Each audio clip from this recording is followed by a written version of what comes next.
All right, so you're a founder. You've been grinding away, you've built something real, you're starting to get some traction, and now the phone is actually ringing. Investors are calling. It's this incredible, exhilarating moment, right? But it's also, let's be honest, kind of terrifying because suddenly you're staring down a decision that could literally shape the entire future of your company. So let's get right into it and break down what you're really up against. Okay, you've got this amazing problem to solve. You've got traction, investors are interested, now what? You're basically at this fork in the road with three main paths in front of you. You could go with a safe, a convertible note, or a full-on priced equity round. And trust me, everyone you talk to is going to have a strong opinion. But guessing, that's not a strategy, not when the stakes are this high. And look, these aren't just financial tools. They're decisions that can shape the future of your startup. That is the absolute truth. This choice is so much more than just getting cash in the bank. We're talking about your ownership, your control, and, crucially, how attractive your company looks to the next round of investors. Get this wrong, and one seemingly small decision today can create a huge, expensive mess to clean up later. All right, let's dive into our first option, safes. Simple, fast, risky. We'll start with the one that's become the go-to, the default for so many early-stage startups, the safe. You'll hear it pitched as simple, fast, and super founder-friendly. But, as we're about to find out, there's a whole lot more hiding under the surface. So, what exactly is a SAFE? It stands for Simple Agreement for Future Equity. The deal is pretty straightforward. An investor gives you money now, and in return, they get a promise, a contract really, for company stock later. This usually happens when you raise your next big priced funding round. And here are the magic words that get founders excited. No interest and no maturity date. On the surface, that sounds like a dream, right? But like with anything, there are trade-offs. Let's look at the pros and cons. The pros, they're all about speed and simplicity today. You can close the deal fast, your legal fees are lower, it feels easy, the money's in the bank. But the cons? Oh, the cons are all about complexity and pain tomorrow. The real dilution, how much of your company you're giving away, is totally hidden until later. And if you start stacking multiple safes on top of each other, all with different terms, things can get really messy really fast. You can easily lose track of who owns what. And that really brings us to this key point. The word simple in safe can be incredibly misleading. A simple document does not mean a simple impact on your company. You're basically kicking the can down the road on some really tough, really complex ownership questions. And that road, it's often a lot shorter than you think. Okay, next up, notes, a loan with a twist. This brings us to our second option, the convertible note. Now this one feels a little more, traditional, because at its core, it's basically a loan, but it's a loan with a very specific startup-flavored twist. So a convertible note is a loan that converts into equity at a future funding round. But here's the key difference from a safe. Because it's technically debt, it usually comes with two things a safe doesn't have, an interest rate and a maturity date. Now the goal is still the same, for it to turn into stock later on.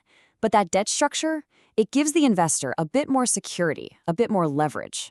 Let's break that down. On the pro side, some investors just feel more comfortable with notes. That debt structure gives them a sense of security.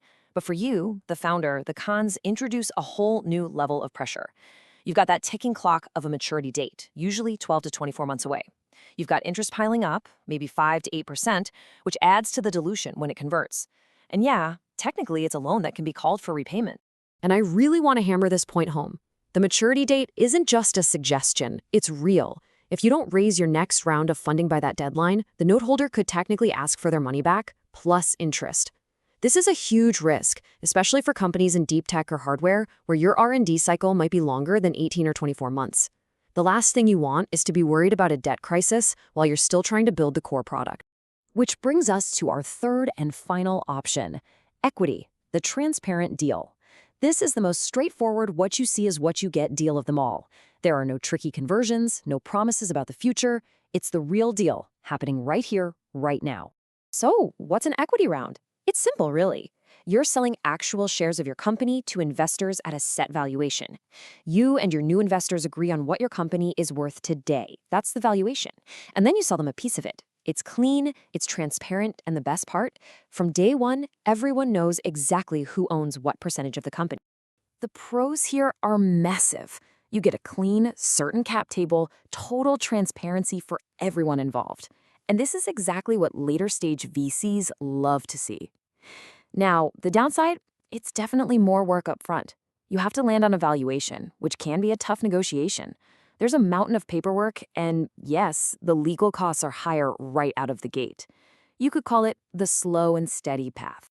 But don't sleep on this point.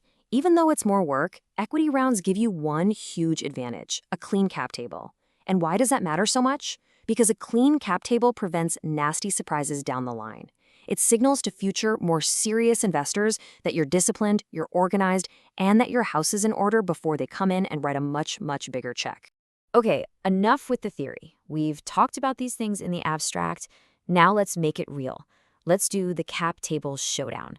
This is where we see what actually happens to your ownership. This is where the true cost of those early decisions becomes crystal clear. So your cap table is your control map. Think of it as the ultimate scoreboard for your company.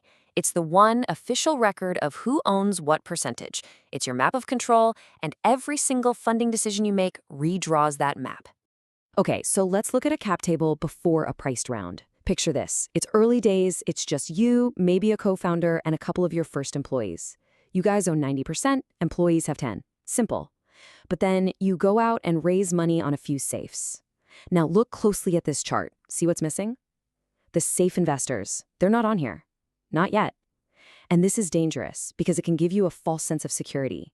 You look at this and think, great, I still own 90% of my company.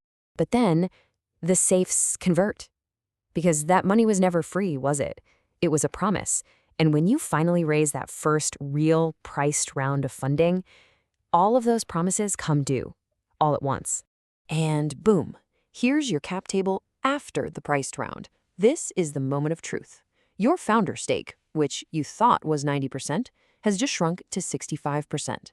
What happened? Well, you had to print a bunch of new shares to make good on your promises to those safe investors. Then you had to sell even more shares to your new seed investors. All that hidden dilution suddenly becomes very, very visible. And believe me, if you weren't meticulously tracking the math on this moment can be an absolutely gut-wrenching shock. So, which path is yours? After seeing how this all plays out, the big question is, how do you choose? Look, there's no single magic answer that's right for every company, but there is a right process for figuring out what's best for your company in your specific situation right now. It really boils down to a simple decision framework. First step, know your timeline. Are you in a flat-out sprint to get to market, or are you in a long, deep R&D build? A safe might be great for a sprint, but a convertible note with that ticking clock could be a disaster for a long build. Step 2, assess your strategy. What's the one thing you need to prove to raise your next bigger round? Your funding instrument should help you get there. And finally, step 3, calculate your uncertainty tolerance. How much ambiguity can you and your team really handle? Safes and notes kick the complexity can down the road. An equity round forces you to deal with it all today. And in the end, it all comes down to this one single powerful question. Are you buying speed today at the cost of control tomorrow? That's the trade-off. Every single early-stage funding decision is a balance between moving fast now and protecting your ownership and control later.